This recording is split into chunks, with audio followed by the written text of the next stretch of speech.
마이클 뉴턴 박사의 영혼계 연구에 의하면 영혼은 지상의 육체의 그 일부만이 파견되어 활동한다. 이거 다 달았군요.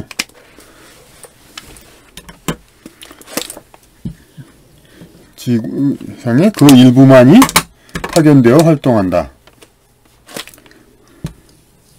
나머지는 영혼계에 남아있고 결코 영혼계에서의 존재를 포기하지 않는다. 그러니까 100% 지상으로 온다는 것은 있을 수 없다 이거죠. 영혼계에서의 그 어떤 자기의 참나가 반드시 영적 존재로서 자기 육체 그 이상의 존재가 분명히 있다는 거죠. 자기한테.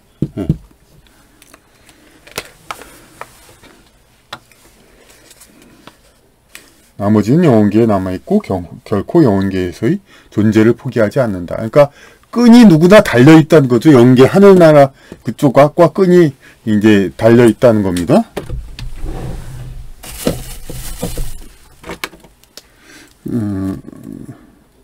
이 사실은 앞에 인용한 정서의 너희 보물 있는 곳에는 너희 마음도 있으리라 에도 부합된다. 그러니까 예수님이 너희 보화를 하늘에다 이제 쌓으라 그랬죠. 그러니까 보화를 하늘에다 쌓는다는 것은 하늘나라에 자기의 창고가 있다는 거죠. 자기에게 속한 곳이 있다는 거죠. 거기에 너희 마음도 있으리라. 그러니까 그 자기 마음이 하늘 거기에도 영계에도 있다는 겁니다. 그러므로 이미 세상에 다시 태어난 부모도 세상을 떠나 영혼계에 새로 들어오는 자식을 마중 나오는 일이 있을 수 있다. 자식의 입장에서 부모는 이미 세상을 떠났다. 그런데 부모는 자식이 아직 세상에 살던 시기 중에 세상에 환상하여 살 수 있다. 대개는 자식이 사실을 알지 못하지만 이 경우에도 부모의 영혼 일부는 영혼계에 남아있다. 그러다 이윽고 자식이 영혼계에 돌아오면 영혼계에 남아있는 부모의 영혼은 자식을 마중하는 것이다. 비유하면은 좀 이따 얘기하고, 그러니까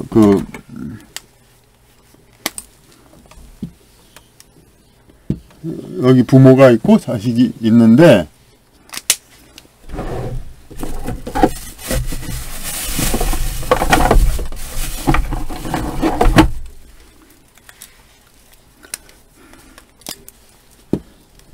지상에서는 이렇게 서로 같이 살다가 부모가 먼저 세상을 떠났습니다.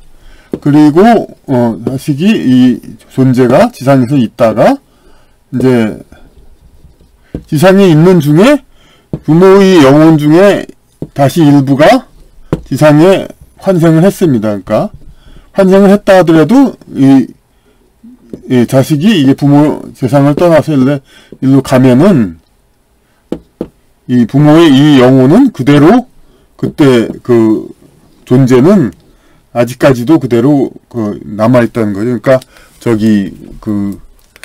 기독교에서는 이제 환생을 인정을 안 하고 가르칠 때는 인정을 안 하고 그러니까 그냥 한 번 태어나면 한 번뿐으로 이렇게 얘기하죠. 그거는 이제 혼의 입장에서 보면은 타당합니다. 왜냐면은 지상에서 이런 어떤 특정한 캐릭터로 태어났으면은 그 상태가 그대로 가가지고 자기 영혼의 어떤 한 부분이 돼가지고 그 영계에 이렇게 존재하는 겁니다. 계속 그렇게 존재하는 거기 때문에 이 혼의 입장에서는 그러니까 한 번 태어났다 한 번 살고 다시 천상계에 있는 거죠. 이렇게 존재하는 거죠. 그러니까 한 캐릭터로서 개성으로서 지상에 오는 것은 한 번뿐인 거죠. 그러니까 비유하자면 회사에서도 영업과 신규 사업을 개척하는 부서가 있고 지난 업무의 회계와 잔문을 처리하는 부서가 있다. 육체에 파견된 부분은 새로운 일을 개척하는 담당이고 영혼계에 남은 부분은 지난 일을 결산하며 관리하는 담당이다. 부모의 영혼계에 남아있는 영혼은 지난 생에서 관계를 맺은 자식과의 삶을 결산한다. 영혼은 현실에서의 표면의식보다 훨씬 깊고 복합적인 능력을 갖췄다. 흔히 말하는 뇌의 잠재력 활용이라는 것도 결국은 영혼의 잠재력 활용이다. 사람은 뇌의 기능의 극히 일부밖에 쓰지 못하고 있으니 더욱 뇌의 기능을 활용하자. 고 하는 말은 뇌가 영혼의 능력을 충분히 반영하고 있으니 뇌를 더욱 맑게 하여 영혼을 더욱 충실히 현실계에 투과시키고 영혼이 가진 능력을 더욱 활용하자는 말이다. 영혼이 유리창 너머에서 지시하고 있다면 뇌는 유리창이며 유리창을 맑게 닦는 것이 이른바 뇌를 충분히 활용하는 것이다. 영혼은 유리창 너머에 존재하지만 그 중에 지상의 활동을 담당하기로 한 부분이 있고 영혼계에 남아 관리를 맡기로 한 부분이 있다. 영혼이 지상에 비중을 많이 두어 탄생한 사람은 현실적이며 지상의 생활에 의지력이 강하다. 그러니까 이 전체 영혼에서 이제 혼으로 생성돼서 지상에 태어나는데 이 부분이 전체에서 차지하는 비중이 큰 사람이 있고 작은 사람이 있죠. 그러니까 지상에 그러니까 그 영적 에너지를 이 퍼센티지를 많이 가져온 사람이 있고 그렇지 않은 사람이 있죠.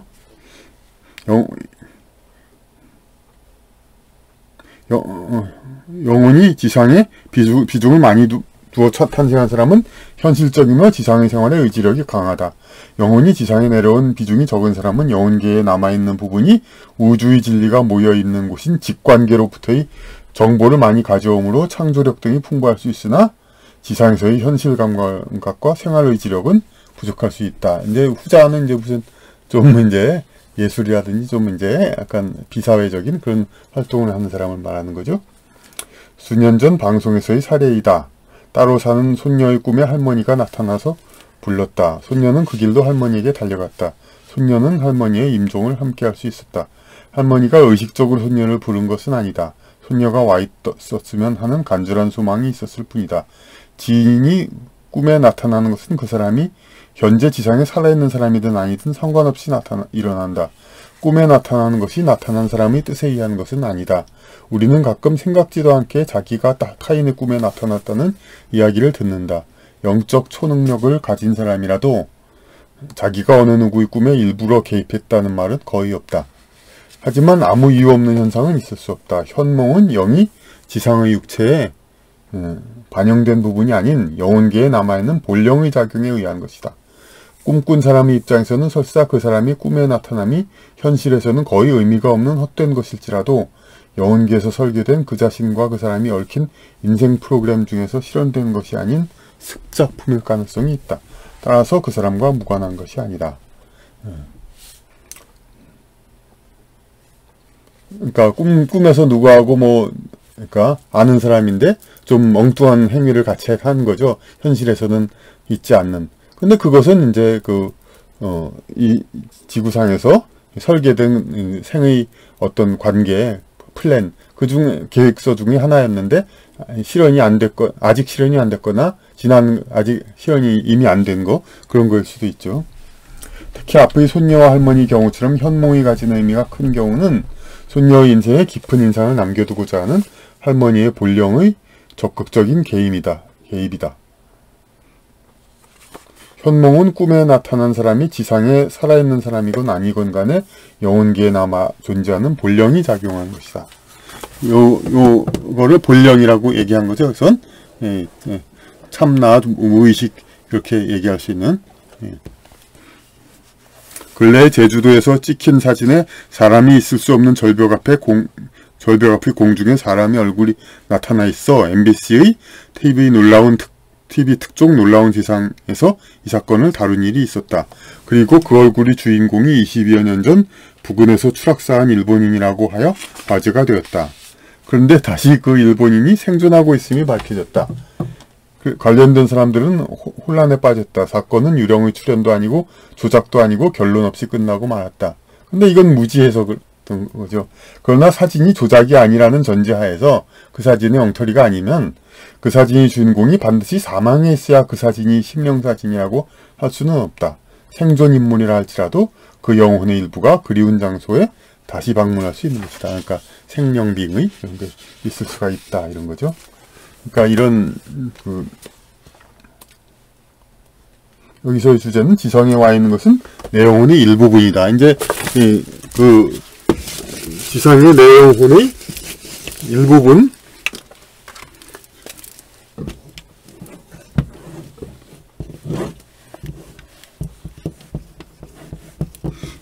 일부분이라고 그냥 양적으로 퍼센티지를 말하기도 하지만은 대개는 또 이제 그런 이제 그 참나 전체에서 지상에 있는 표면의식, 예, 그 에고 그런 식으로 설명을 많이 하죠. 그러니까 여하튼 간에 여기서는 그러니까 인간은 그냥 딱 지상에 온 존재, 나만이 온 존재만이 나가 아니다. 영계에 뿌리박고 있는, 그러니까 하나님의 일부를 이루는 그 구성도 바로 나다, 참나다. 그렇게 생각하면 되겠습니다.